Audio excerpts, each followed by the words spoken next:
ভাতৃৰ হাতত প্ৰাণ গ'ল ভাতৃৰ হত্যা কৰি ককায়েকক পুতি থলে গাঁতত শোণিতপুৰৰ ৰঙাপৰাত সংঘটিত হৈছে এক নৃশংস হত্যাকাণ্ড নিজৰে ভাতৃয়ে ককায়েকক হত্যা কৰি পুতি থলে গাঁতত এই ঘটনাটি সংঘটিত হৈছে ৰঙাপৰাৰ সোণাজুলি পালেং লাইনত নিশা অজ্ঞাত কাৰণত ককায়েক জিনি দাহাংগা আৰু ভাতৃ বনিপাছ দাহাংগাৰ মাজত কাজিয়াৰ সূত্ৰপাত ঘটে অত্যাধিক মদ্যপান কৰি থকা বনিপাছ দাহাংগাই লোহাৰ ৰডেৰে ককায়েক জিনিক দাহাংগাক মূৰত প্ৰচণ্ড জোৰত প্ৰহাৰ কৰাত ঘটনাস্থলীতে মৃত্যু সাৱটি লয়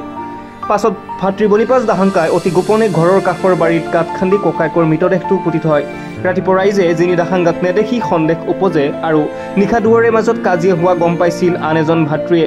ৰাইজে সোধা পোছা কৰাত সমগ্ৰ ঘটনা পোহৰলৈ অহাত ৰাইজে ৰঙাপৰা আৰক্ষীক খবৰ দিয়ে ৰাইজৰ সহযোগত আৰক্ষীয়ে গাঁত খান্দি জিনি দাহাংগাৰ মৃতদেহ উদ্ধাৰ কৰে ৰঙাপৰা আৰক্ষীয়ে হত্যাকাৰী বনিপাছ দাহাংগাক গ্ৰেপ্তাৰ কৰি জেল হাজতলৈ প্ৰেৰণ কৰিছে জামুগুৰি হাতৰ পৰা আনোৱাৰ আহমেদৰ ৰিপৰ্ট মই ঘৰত শুই আছিলোঁ পিছত এই ভাই ঘৰত গৈছিলে এই দাদাটো কিবা দাও বোলে লৈ পেলাই গৈছিলে তো ই দাও লৈ গৈছিলে পিছত ইয়ক পাইপ ধৰি মাৰি দিলে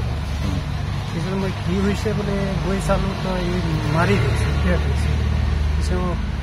ভাইটো পাগল নিচিনা হৈ আছে মই ইয়াক পাই দিম কি কৰি দিম এনেকুৱা কৈ আছে তেতিয়া মোকো ভয় লাগিছে তেতিয়া ময়ো ভয় কাৰণে ময়ো ঘৰত গুচি গ'লোঁ আৰু ঘৰতে থাকি গ'লোঁ ৰাতিপুৱা যি হ'ব চাম কৈছোঁ আৰু মই নাজানো কি হৈছে কি নাই এইটো আৰু নাজানো সি এনেকৈ মানে গাঁত পুতি থৈ দিলে হয় নেকি মই বোলে দেখা নাই মানে গাঁত পুতি কেনে নিজে পুতি দিলে গাঁতত নেকি পুতি দিলে নেকি পিছত মই ৰাতিপুৱা চাই আছোঁ মানুহটো নাই কি হ'ল কি নাই